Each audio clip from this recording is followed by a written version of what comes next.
organic life by nature is messy.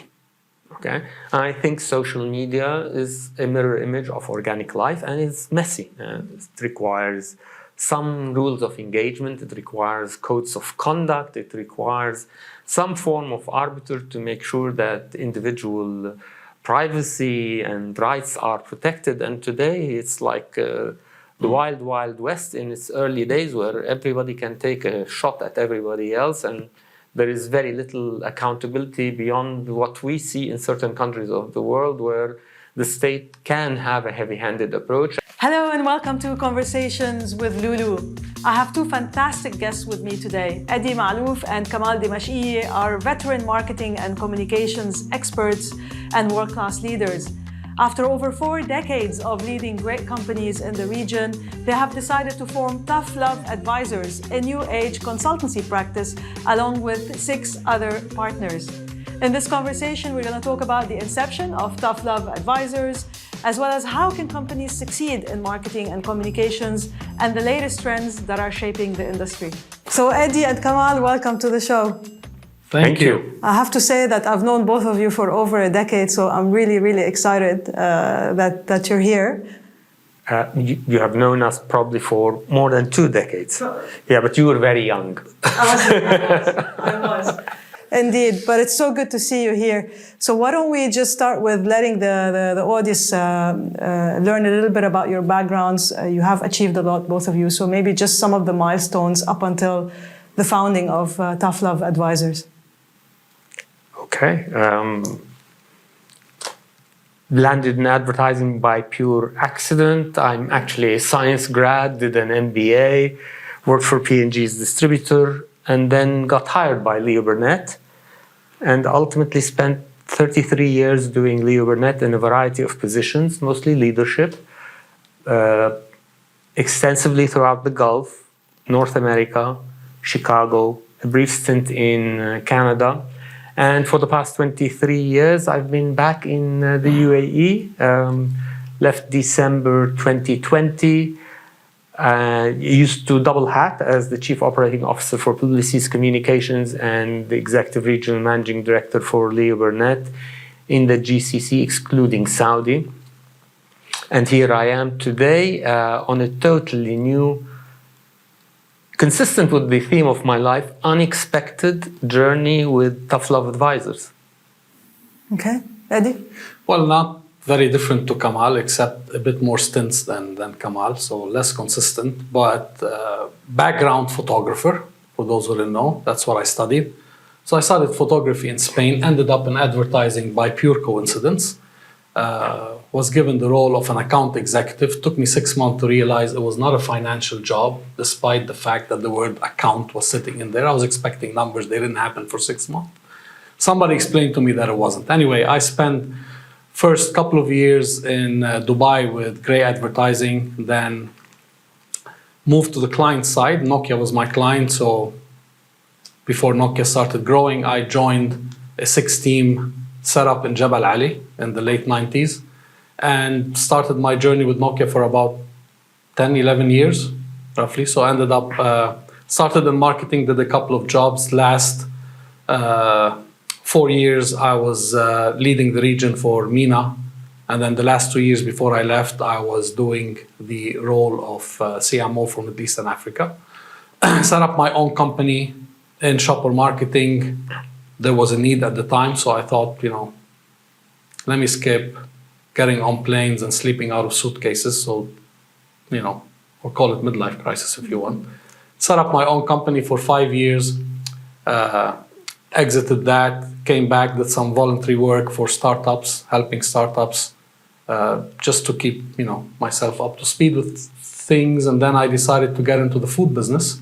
So I did 3 years in food manufacturing, FMCG in general.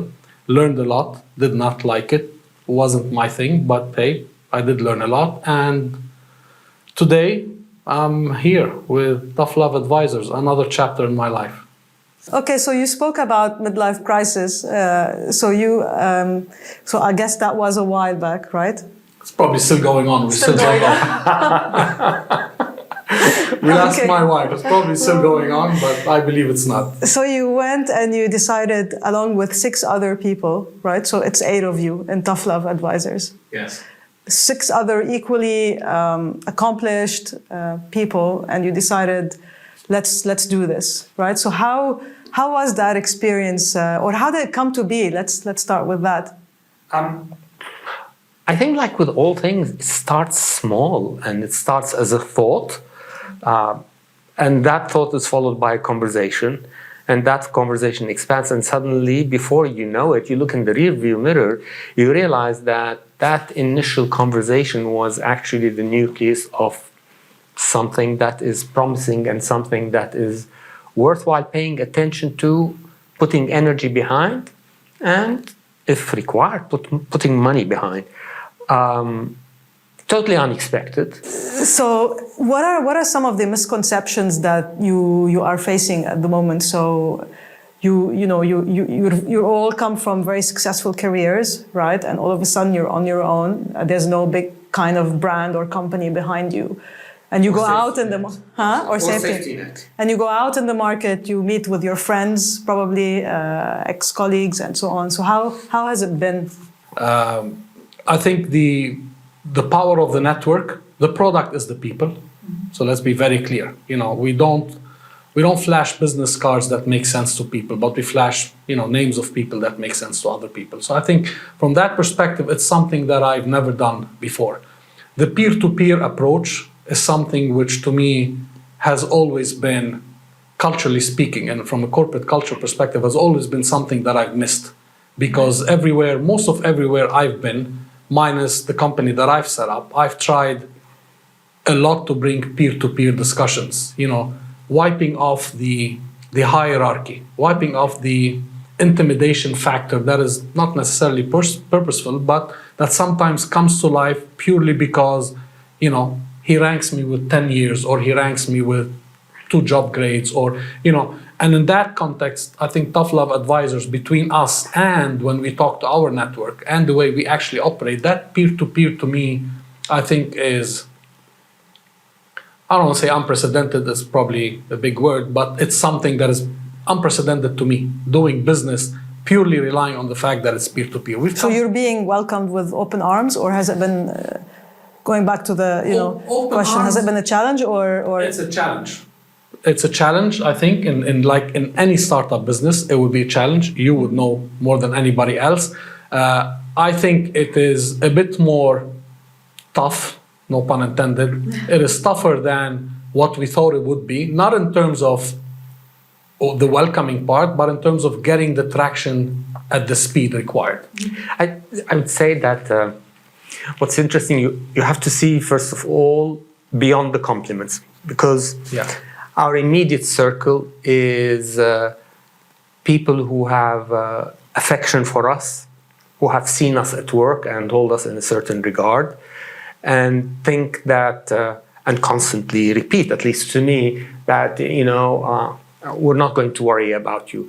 But the reality is you feel like a duck, paddling furiously underneath the surface, but exuding outside calm above it. So you need to be able to see beyond that, because their high regard of you and the way your road looks in the background may have very little to do with the road ahead. So that's number one. Number two, it really makes you take a very hard look at yourself in the mirror and ask yourself, how good are you? Because you today have to sell yourself and get accepted on the merit of the ideas you bring to potential clients, not because, as Eddie was saying, of the label you carried or the brand name you have. Brand name-wise, it's just been born. Still in its infancy, probably in diapers. But the experience that you have and the know-how are not. And then, as Eddie was saying, in a peer-to-peer approach, you have a beautiful test of how good this idea is, and then is it worth that the client trusts you with their time, with their challenges, and more importantly, with their money? It's interesting as an entrepreneur. I think there are two things that I've learned, at least along the way, is that first of all, you have to be okay with going out potentially with a product that's maybe not as good as you'd like it. Initially when I started this podcast, it wasn't as great as I would have wanted it to be, but I only had limited resources and I had to be okay with it. And I think most people don't take that jump because they're not okay with that, because they don't want to, they have an image that they want to keep. I think the other thing that was a great learning experience for me is dealing with rejection. I went out to a lot of people that I knew from my network when I was fundraising, for example. And as you alluded to, Kamal, you say, the congratulations are many, but the support is a completely different story. So I think that's a great point, and I think it's very humbling to deal with rejection without really impacting your self-worth or how you see yourself. It's one way to really stay young, believe it or not. And I know what I'm talking about because I'm no spring chicken, as I'm sure you can appreciate. But maintaining a high level of energy and productivity matter a great deal to me. And essentially, you're being forced to come to terms with what your strengths are and feeling comfortable to lean into them. But then again, have a hard look in the mirror and say, right, if I want to succeed and if I want to have the kind of impact I desire to, here are areas I need to strengthen. And then there are no shortcuts. You want to strengthen them? You have to do what, Miyagi-san told Daniel-san, wax in, wax out, over and over and over, and not get tired from repeating until you get the quality of your product, as you were correctly pointing out, to move forward and to be something you are happy with. Are we ready as a region for tough love? I think it's we're not a culture, I think, that takes feedback. I'll tell you what we are ready for.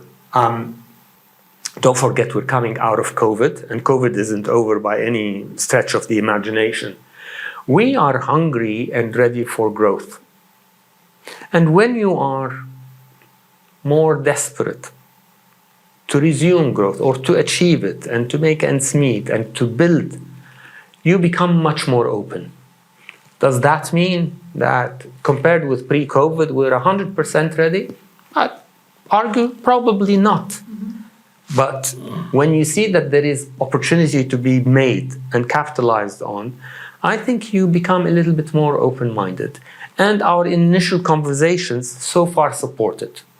But let's continue this conversation in about a year's time and see where we're at. I mean, to add, if you label it as, is the industry ready for some tough love, you're probably putting a bit of a bias. I think the question to be asked today, and we're labeling it as tough love, but the question to be asked today is the industry ready for practitioners' insight and support for co-creating solutions in the market? The answer is yes. Now, if the delivery is through tough love or the delivery is through any other means, you put a label on it. My label is tough love because we bring it as it is, like we just discussed. But I think the industry is ready. The economy locally in the region is being driven by SMEs, by family businesses who have the strong power financially and otherwise to actually grow businesses. And they're looking up to multinationals that have done it across 180 countries. And they're saying, can I do it in 60 countries? Can I do it in 12 countries? Can I do it in 6 countries? And they need the help.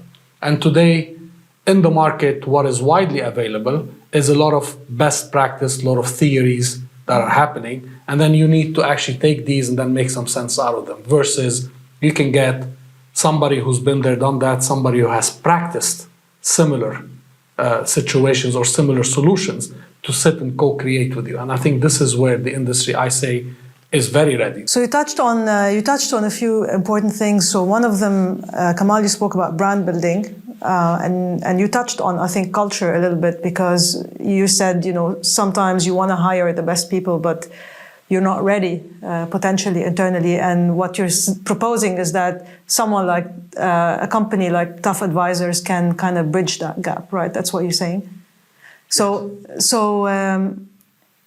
let's talk a little bit about brand building. If you are a company that's trying to set up a new brand, if you are a big established company that's trying to pivot its image or launch new products, is there a specific approach that basically that you recommend for them? And one more thing to that is, how does culture tie into brand building? I think the industry today, and not only regionally, but even globally to an extent, is struggling with keeping brands up to speed with expectations. I grew up in the 80s and the 90s. Makes me very young. That's nice. So I grew up in the 80s and the 90s. That doesn't make you very old. I grew up in the 80s and 90s. Okay. I was not born in the 80s and 90s, but I grew up in the 80s and 90s where brands were like cults.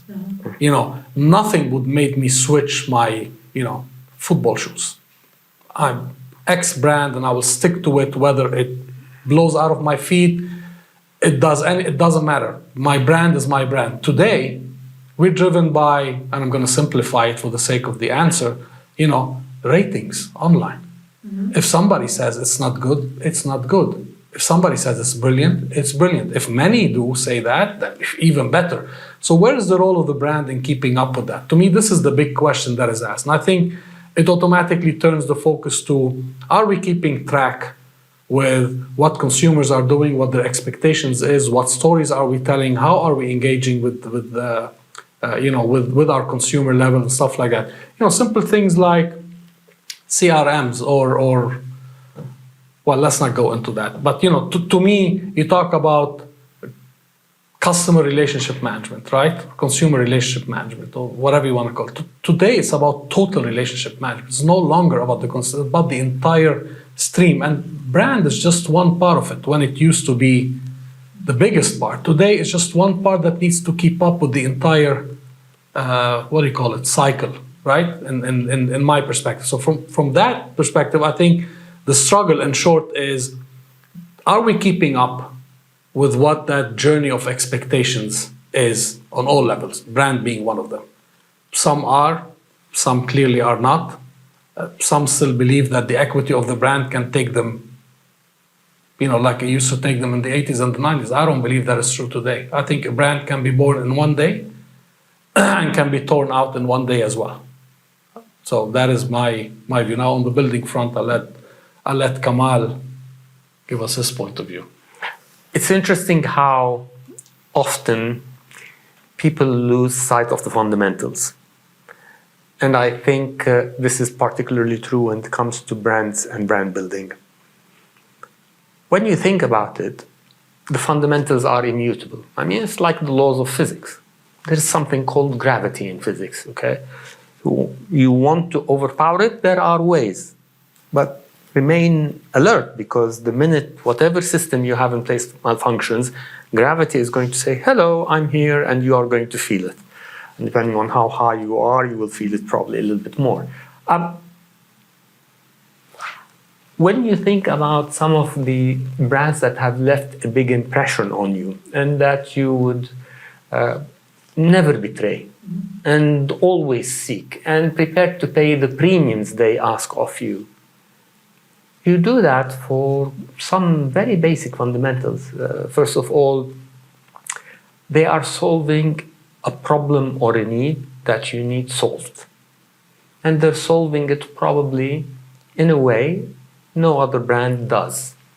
And even when there is parity at a functional level, you go to them and gravitate to them because they align better with you. Speaking of culture. So these were the brands that we grew up with, were products of organizations with very distinct cultures and value systems. And when you think about it, we aligned with these companies without giving that much thought. And then we used the brands and stuck with them. So there is a component also of two-way loyalty. These brands were loyal to you. These brands cared about you as a human being, as a customer, not a consumer. Consumers suggest that there is a transactional relationship. There is a transactional one-night stand. no matter how frequently it is repeated, okay? But there is no commitment. When you become a customer, when you become a human being that they are looking at and solving a problem for, and doing it in a manner that is relevant and timely without imposing themselves on you, your regard and affinity, affection to that brand grow. And a brand that is mindful of that, that is consistent with itself, that maintains sustainable relationships. Sustainability is not only a concept that is applicable to the environment, but to everything else that we touch and use and do. And that means stakeholder relationships internally, relationships with the employees. So some of these new age companies, we're thrilled with the kind of service and convenience they provide us, and we're horrified when we read about how they treat their employees.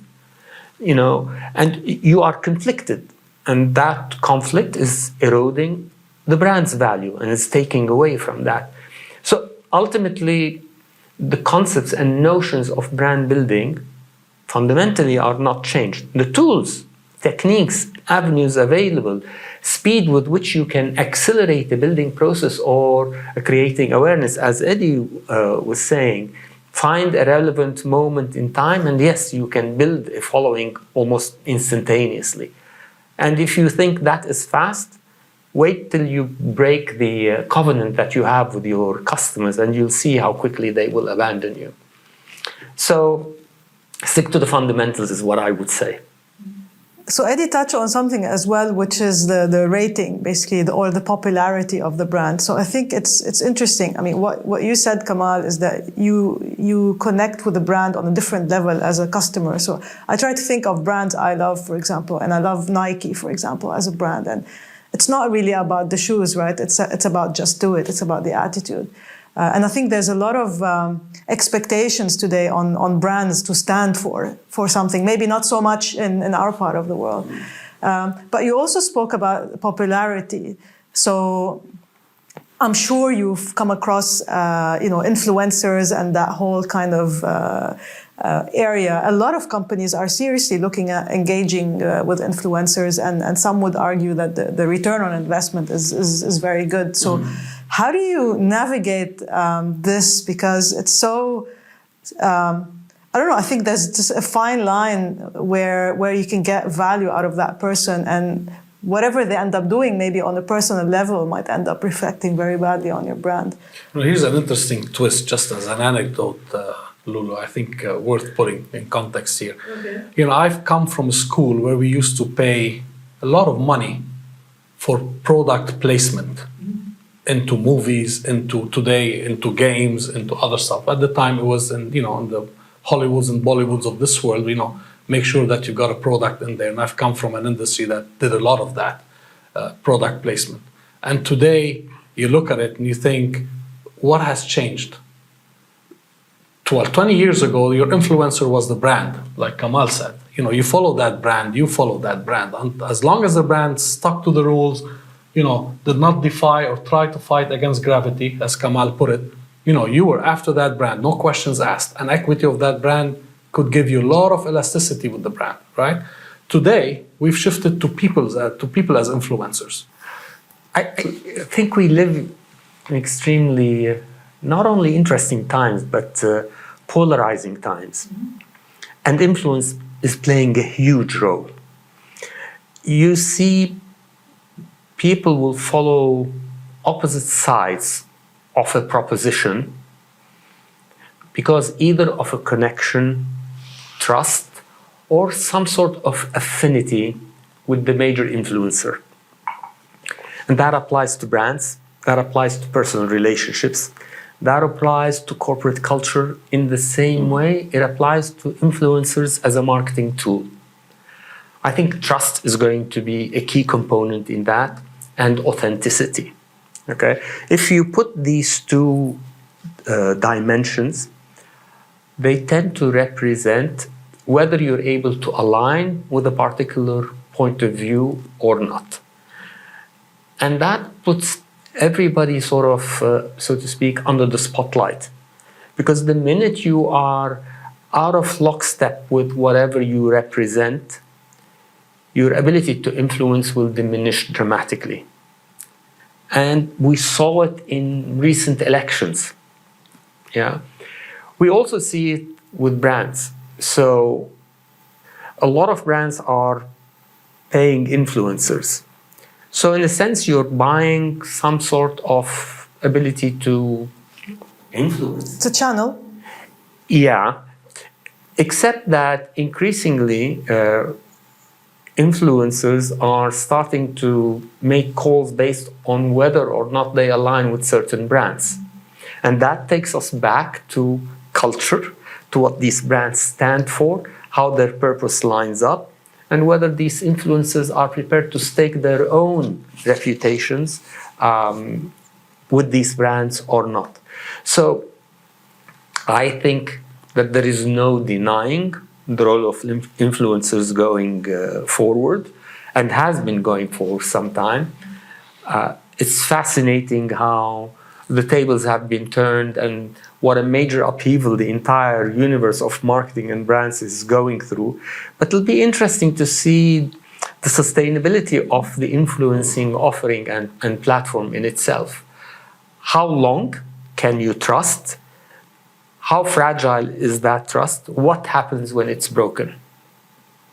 Between customer and influencer, and between influencer and brand and marketing company. Okay, let's talk a little bit about the role of marketing then. Okay, so when you tell me marketing, like my thinking is, you know, someone who does kind of a very sort of manual type of job. Maybe the role is not as big maybe as people may want it to be. It's quite narrow. It's mostly managing communications, maybe agencies. I don't know how much cross-section usually there is between, or intersection between marketing and the other functions within the company. So what's the role of the marketing manager today? And has it changed actually as well? So, you know, I've spent, I would say, 60% of my career in marketing with a title that relates to marketing in one way or another. Today, to answer the question, I think there is no set definition to that role of marketing, and that applies to many other roles. Sales, for example, is being mixed between actual frontline sales and business development and expansion sales and channel and distribution and retail. So it could be as wide or as narrow as the organization has set it to be. Okay? Marketing, the same thing happens. Unfortunately, in my view, marketing today is not doing, in most of the cases, not doing what actually marketing is doing. So think of the 4 Ps, which are probably, you know, very passé today, but think of just the 4 Ps, you know, and let's name how many of the big marketeers here, globally, in Europe, wherever you want, are actually working on pricing strategies, right? Can you share the 4 Ps for our audience? Can you share the 4 Ps for our audience? The actual 4 Ps? Yes. Since they're already dead and they've expanded to a lot more than the 4 Ps. Yeah, I mean, we've got the price, the place, the promotion, and product. So if you take all of these and you put them together, let's look at the place. Place is where you actually sell, and how you sell, channels, distribution, all of these things. Marketing is not getting involved today in these. Unfortunately, a lot of the marketing roles, and not all of them, but a lot of the marketing roles have been shrunk to focus only on brand management, communication, and advertising. Whereas the role of marketing goes beyond that, way beyond that, not only in the textbook, but beyond that. Who defines the gap opportunity in the market? Salespeople sell, but you need to tell them what to sell, for how much to sell, where to sell, and to whom to sell. Who's doing that role, right? That is a big question. In some organizations, it's either done by multiples, it's either assumed or taken over, or it's either not done properly in other cases, or not done at all. and we just go out into the market. Wrong pricing, fix it as you go. So I think the role of the role of marketing, and there's a lot of talks everywhere. The role of marketing globally, there's a lot of talks, a lot of chatter that is happening on what happens to the future CMO. And we're reading about it everywhere. And I think that is one of the reasons why, because the definition of that role changes based on culture of the organization. If the organization is driven by a financial person who views marketing as a budget center or a cost center as opposed to a profit center, and so on and so forth. Marketeers who are against the fact that they need to carry KPIs such as market share growth, market value growth, sales growth, bottom line, profitability, all of these things are not there. Marketeers who oppose the fact that it's their job to design product portfolios and categorization and segmentations, all of these things. All of that. One thing is interesting as an insight. US is driving that, and I've seen it now starting to appear in our region today, is a new role called, whatever the layer is, but it's basically a chief revenue officer role. And that is now starting to emerge. In the US, it is everywhere now. And that is a role that has been created because of the issues that I just listed, that actually bridges the top between marketing and sales, which is the Cold War that has been happening for the past, century maybe. Marketing and sales, I make the money, you spend the money, and that attitude. This now has converged into a role called Chief Revenue Officer. And it's not a financial role. It's a role that actually looks at the sanity of the offering, the market, the potential in the market, the pricing, the actual margins that we're working with, the variety of the portfolio, introduction of products and geographies and stuff like that. So that is a new role that is emerging to resolve that issue. In the US, a lot of these roles are being filled up by marketeers. Some others by business development and salespeople as well, but a lot of them by marketeers who have come into that role. So to me, the definition of the role of marketeer is not very clear, and I think it is driven by expectations or company or organizational cultures in terms of what they want from that role. But I think factually, I don't think many of the marketeers are doing what marketing should be doing today. There's something fascinatingly interesting about marketing. To start with, modern day marketing was born right after World War II, when there was so much pent-up demand as a result of all industry focusing on manufacturing weapons. And then that industry started shifting back. And companies had a challenge of how to make sure for supply to meet demand. And modern day marketing was born. And in the beginning, as Eddie alluded, when you think about it, marketing focused on mostly communication. And yes, there were the four pillars of the 4 Ps. That equation continued in place, in my opinion, all the way until 2010. I'll expand on why. What's interesting about marketing is that it was the only function at the C-suite, in the C-suite, that did not have hardcore metrics. So there were always alibis and proxies. But manufacturing could tell you about improved efficiency. They had the figures to prove it. Finance, similarly. You name it, logistics, similarly. Marketing couldn't, because it was a soft area of practice and never developed the metrics. But for as long as the markets were growing, as expansion was happening, whether domestically or globally, that was a non-issue. Okay. Interestingly, I came across a study done by Interbrand, which based on comparing net worth and value of publicly traded companies. That study found that 67 to 93% of a net worth of the value of a company, of a market capitalization, resides in the intangibles, which is marketing and communications, because that's where equity is built and reputation.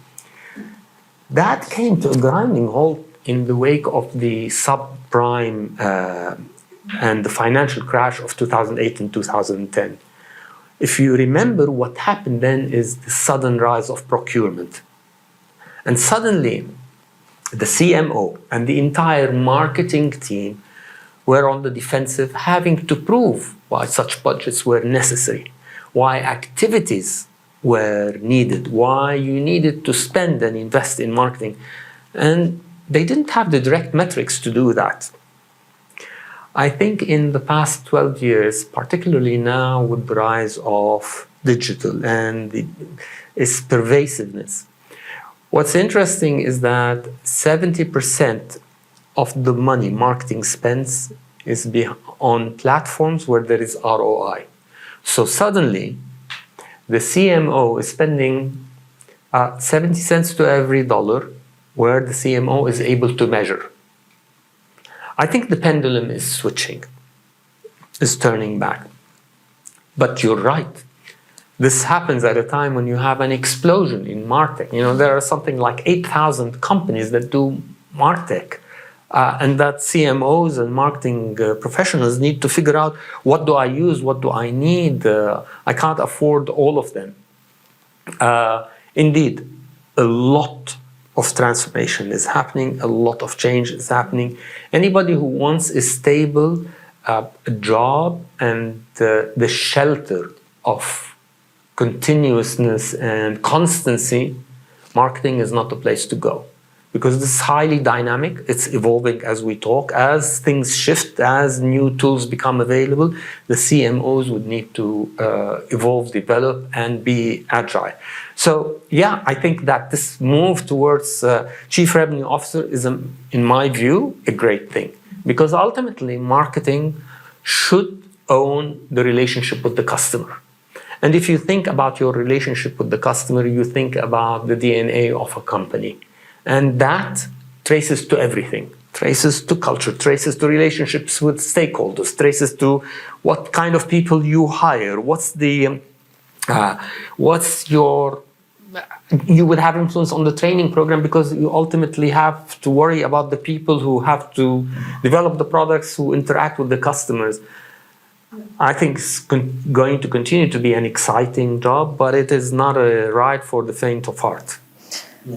Just to build on that, since you're talking about the need to measure in marketing, so I guess social media did the marketing function a favor in a way.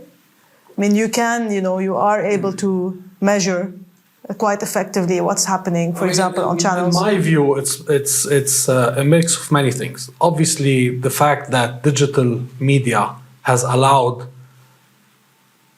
marketing to quantitatively measure is one thing. But I think, with all due respect, Kamal, half of the equation is resolved. When you start talking to upper management, the leadership level, they're not interested in engagement numbers. They probably don't even know what they mean. How can I translate engagement numbers? And the question they ask you, where do I cache it? They're interested in conversion numbers. But yes, you can track conversion. Exactly. Yeah. And they're interested in ultimate sales numbers. Okay? And there's a dancing act that is happening. Marketing not willing to take over sales numbers and growth in sales because I'm not a salesman. Okay? And on the other side, we're being pushed on or handed over, say, hey, profitability, market share growth, sales, all of these things need to be. And I agree. And I think they need to be. And I agree with Kamal. The pendulum is swinging.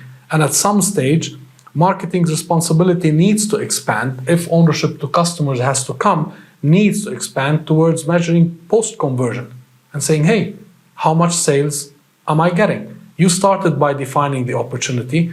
You hypothetically defined the product. You priced the product. You launched that product and communicated. You did everything. And then you handed over that toolkit to the salespeople to go out and start pushing it into the market, which is a purely executional exercise. If that formula is correct, then that entire chain needs to work. So you are equally responsible for the outcome at the end of the chain, even though you're not handing it over across the counter. It doesn't matter. You need to be responsible for that. I think this is where it becomes more quantitative. And of course, digital media has helped in that, from that perspective. Yes, no doubt. But look at MarTech today and the way MarTech is moving, and all the SaaS programs are coming to life. CPaaS programs are coming to life. All of these things, the whole automation that is coming to place allows you to track every single, not dollar, but every single action that you do. You know, I go to interviews. I went to a couple of interviews. Again, another anecdote for you, Lulu, where I was asked, if you had all the money in the world, what would you do with brand X for market Y? And I think it's the wrong question to ask. You know, because that takes us back to the 1980s question of, you know, which 50% of my budget is wasted, right? That's the industry standard. 50% of my budget is wasted, but which 50% nobody knows. I think the question to ask is, if you had $1, where would you spend it today? That is the question to ask, to see where does it make the most sense for us. I think this is the real question today.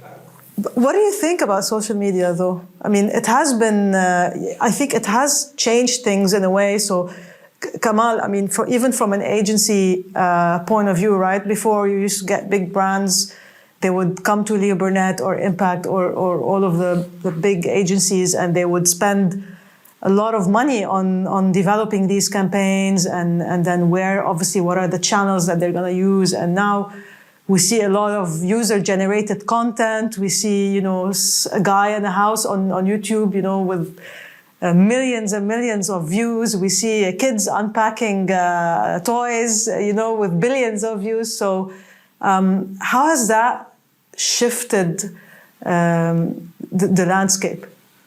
I would say it has upended the entire ecosystem. Like all innovation, it has its pros and cons. First of all, it is wonderful to see the death of the time when the only voice was the voice of the manufacturer. It's wonderful to see that power has mutated. And it's great to hear people speak back to brands and engage and say, this is what we like and this is what we don't like. I think these are not only brilliant from an evolutionary point of view, but they provide incredible, accurate, from the horse's mouth kind of feedback that brands would kill for and pay hundreds of thousands, if not more, of dollars in research to try and understand. Whereas now you've got the consumer telling it, or the customer telling it to you point blank. So this thing is great. It is wonderful because it gave rise to new communities. You know, humanity by design is social. So here are multiple planes that we can exist on and connect with one another and find things in common beyond geographical boundaries. It is a wonderful instrument of democratization and spreading. But in the same way, you find that there is organic life by nature is messy. Okay, I think social media is a mirror image of organic life, and it's messy. It requires some rules of engagement. It requires codes of conduct. It requires some form of arbiter to make sure that individual privacy and rights are protected. And today it's like the wild, wild west in its early days, where everybody can take a shot at everybody else, and there is very little accountability beyond what we see in certain countries of the world, where the state can have a heavy-handed approach and decide what the rule of law. So these are the pros and cons of it, and we're just going to be fascinated along the way forward.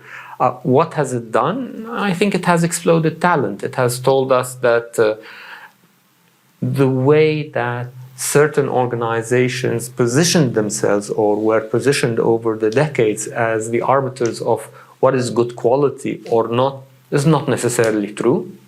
The public knows. The public may not necessarily appreciate what gets manufactured, but it has a point of view on what it likes and what it doesn't like. And I think in that regard, we need to accept this reality, because accept it or not, it's present. And then it becomes a question for organizations of how do you evolve? How do you cater for it? Can the organization remain the way it has been originally born to be? And if not, and chances are it's not, because the model was designed to cater to something else, which was the days of the TV advertising complex where, communication was one way, it was broadcast, and you put a structure in order to, you put a machine to cater for it. And now you no longer need that. And the other consideration beyond the structure of the organization, how you pack the skill sets and how you redesign the manufacturing process of the creative product, becomes the question of people. Because today, while organizations try to figure this new equation, they're doing it at the expense of people. People are being overworked. It has ramifications on mental health. And what organizations tend to do is give you more and more online video training sessions to look at and pay lip service to it, while meantime, a lot of people are suffering as this new equation gets figured out, and you also get a contribution to the Great Resignation. So we're at a point in time, we're at an intersection where a new order needs to be born, quite honestly, and I don't think anybody has the answer yet. Great answer. I'm just thinking while you're speaking, is it there's this saying is if you judge a fish by its ability to climb a tree, is it that we need different skills? Are you trying maybe to get the same people to do something completely different? Is that what it is, or it's a business model? It's a great question. I'll tell you one thing. Your viewers may be interested that I started my journey in communication in 1985. So I've been around during the days when most of what we did was actually audiovisual, and we called it TV ads. And today, obviously, it's dramatically different. But back in the day, what a lot of people probably have lost sight of is that ad agencies were highly entrepreneurial platforms driven by people with vision, with ideas, who paid extreme attention and spent a lot of time developing their skill sets and craft. So that was the time and the age of craftsmen and women, right? Fast forward to 2020, there isn't probably all the major ad agencies that were gave us some of the most remarkable pieces of communication work that stayed with us and that generations grew up with. All of them are now publicly traded. What does that mean? That means there is a bottom line dynamic that previously did not exist. I'll give you one beautiful example through which I lived. Leo Burnett. And Leo Burnett, the founder, is famous for having said a number of things. One of the things he said, look after the advertising and the business will look after itself. What does that mean? Every single person working in the organization of Leo Burnett, and they amounted to about something like 8,000 individuals before the company was bought. Every single one of them was focused on the product. Nobody was focused on the bottom line and on the money. How do you develop a good quality piece of communication? And there would be fierce debates. People would, get hot under the collar. Why? In defense of creativity. And today, the conversation about that is rarely had. The hallways, meeting rooms are often about bottom line, how we're doing. I tell you, maybe people can work long hours, and I certainly have worked more than my fair share of long hours, but there are only 24 hours in a day, and there is limited amount of energy. You need to decide where you spend it. So, long-winded way to tell you that leaders of organizations are really struggling, if you ask me. They have to cater for carved-in-stone objectives, and at the same time, they need to try and construct the airplane as the airplane is flying. How do you do that? I don't know. But one thing is certain, it's falling apart. As people holding the different pieces and bits of it together to prevent it from collapsing. No birth is unmessy.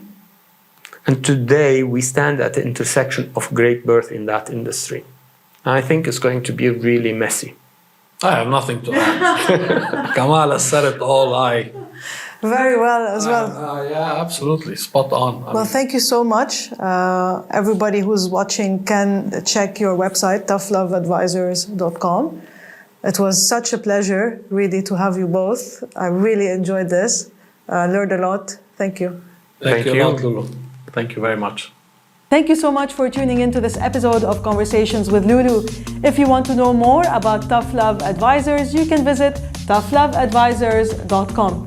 Don't forget to check out the show's website, conversationswithlulu.com, and you can also follow me on all social channels at Lulu Khazem. Don't forget to subscribe on YouTube, Apple Podcast, or wherever you listen to your podcast to get the latest episodes. If you're enjoying the show, we'd love to hear from you, and please do leave us a review. See you in a few weeks, and until then, lots of love and light.